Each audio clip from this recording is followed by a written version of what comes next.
So this video is about the oil cooler brick. You can see it here. One on the right side is the coolant. On the left side is the oil. And actually I have it turned around, so technically if you flipped it the other way I'd have that right. But anyway, the point is this. I had stuck a black zip tie in that hole and it comes out over here. Okay, that is oil. That's the oil port there, okay? Now, the other oil port is thus this one here, but when I try to stick a zip tie in this one or this one, which is gonna come to the same spot, I can't get it to go through.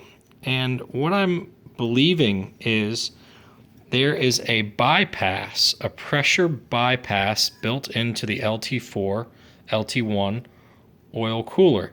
And the reason why I believe that is because of this right here, and because of the fanciness in machining up top here. In this top is essentially a unit that they've installed, because otherwise it would be very easy to just go from this hole right here to this hole right here.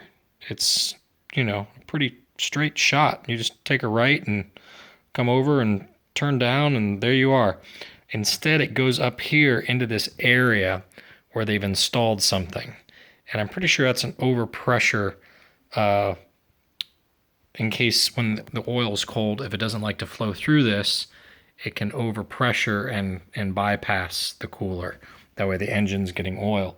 Something that no one on the forum has mentioned yet, so I figured I'd bring that up.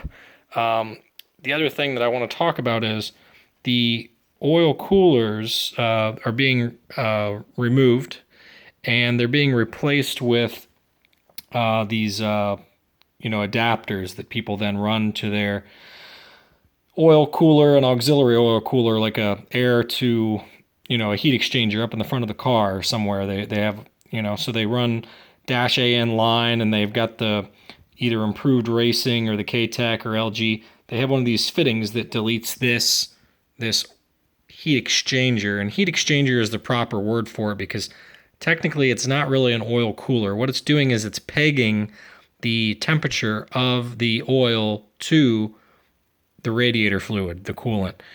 Just like you peg the dollar to, or gold to oil, or US dollar to Great Britain pounds, just like things are pegged, that's what this is doing, is it's keeping them synced up. So this actually helps the oil get warm when you first start your car, which is extremely important.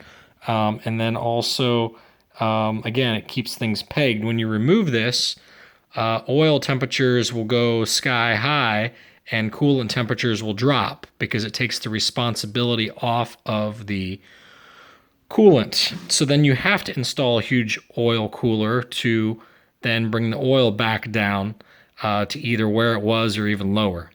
But of course, coolant will fall because it no longer has the responsibility. What I'm getting at is this. I've tangented too long. The stock configuration for the oil path, which you're not really going to change it per se, is to go from the oil filter then to this. Okay. Now, if you remove this and you plug something else in where this plugs in, then understand something. Your auxiliary oil cooler, if it has a piece of metal come loose from inside of it, and it goes back to this port, which takes it back into the engine and then to the main oil gallery, you're going to destroy your bearings in your engine, among other things.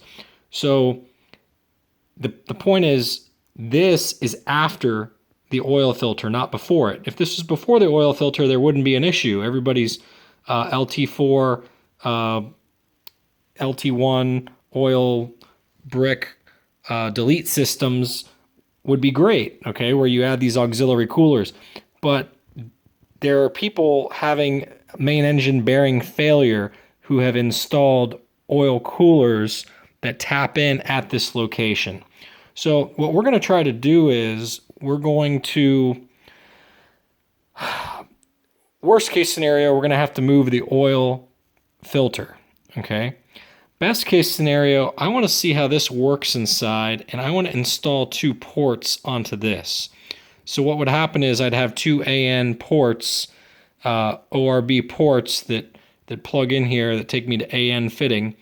And basically,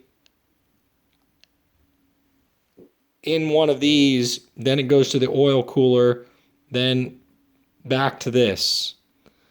And actually, that doesn't even solve my problem. I'm still not being filtered. Never mind. Anyway, I hope you learned something from this video. I just taught myself something as I talked. Great. I'm an idiot. But yeah, there is a bypass in this. I'm 99% sure that's the down pipe right there for the bypass, which is why they come up to this big unit here. So anyway, all right, solve that. Goodbye.